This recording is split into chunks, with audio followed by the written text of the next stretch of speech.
அன்பார்ந்த அரங்கத்திலே அமர்ந்திருக்கின்ற சகோதர சகோதரிகளே, அருமை குழந்தைகளே, இந்தியன் அவார்ட்ஸ் ஒலிம்பியாட் போட்டியில் கலந்து கொண்டு தங்களுடைய திறமைகளை வெளிப்படுத்தி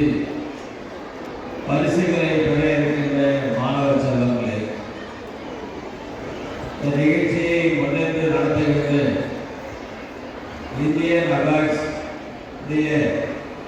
நிர்வாக இயக்குனர் பஷீர் அகமது அவர்களே, நிகழ்ச்சியில் கலந்து கொண்டு இங்கே அமர்ந்திருக்கின்ற மாணவ செல்வங்களுடைய அறிவு திறமைகளை எப்படி வளர்த்துக் கொள்ள வேண்டும் என்று பல்வேறு உதாரணங்களை போடிட்டு இந்திய அளவில் உள்ள உலக அளவில் உள்ள செய்திகளையும் ஒருங்கிணைத்து கருத்துக்களை பதிவு செய்திருக்கின்ற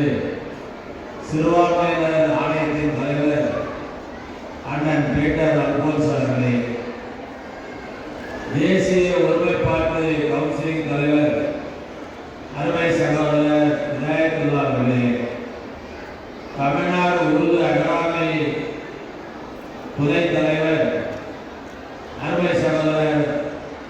நைமூர் ரஹ்மான் அவர்களே, இந்த நிகழ்ச்சியில் கலந்து கொண்டு அனைவருக்கும் இணைப்பு பாலமாக நிகழ்ந்து கொண்டிருக்கின்ற அருமை சகோதரர் ஹசன் ஷேக் அவர்களே, மற்றும் இந்த நிகழ்வில்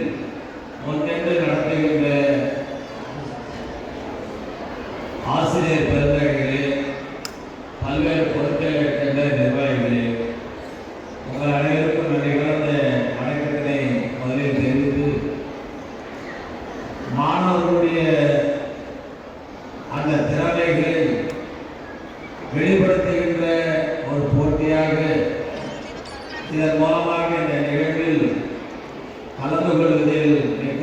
மகிழ்ச்சி அடைகிறேன். உங்களை எல்லாம் காணுகின்ற நேரத்தில் மாண்புமிகு தமிழ்நாடு முதலமைச்சர் மக்கள் முதல்வர் முத்துவேல் கருணாநிதி ஸ்டாலின் அவர்கள் ஆட்சி பொறுப்பினை ஏற்றதிலிருந்து தமிழகத்தில் கல்வி மற்றும் சுகாதாரம் இந்த இரண்டு கண்களாக நான் முன்னிலைப்படுத்தி இந்த தமிழகத்தினுடைய வளர்ச்சிக்காக முழுமையாக என்னை அர்ப்பணித்துக் கொள்வேன் என்று உறுதிமொழி எடுத்தார்கள். அந்த அடிப்படையில் வைத்து கிராம பகுதியில் இருக்கின்ற சாதாரண ஏழை எளிய மக்களுடைய பிள்ளைகளெல்லாம் உயர்கல்வி பெறுகின்ற வகையில் இன்றைக்கு ஏழ்மை வறுமையால் அந்த குழந்தைகளுடைய கல்வி தடைபடக்கூடாது என்பதற்காக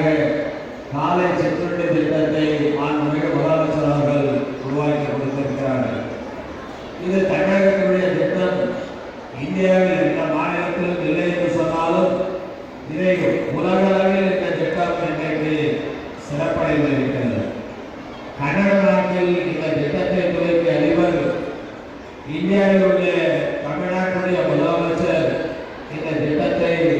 குழந்தைகளுக்கு இதை செயல்படுத்தி இருக்கிறார். எனவே கனடா அரசும் இந்த திட்டம் செயல்படுத்தும் என்று அவர் செயல்படுத்துகிற நேரத்தில் முதலமைச்சருடைய திட்டம் தமிழகத்தில் இருந்து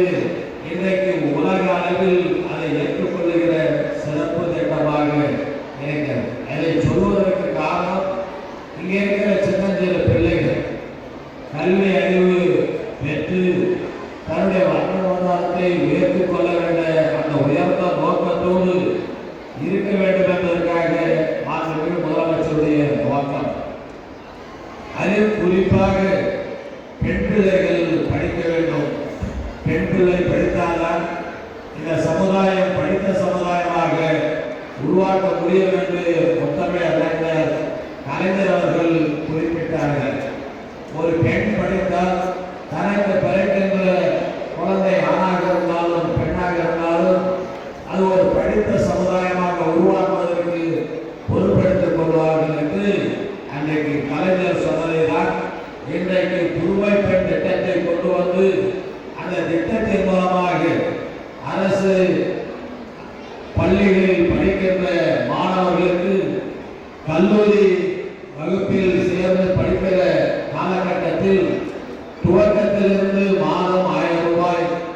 ஊக்கத்தொகை என்று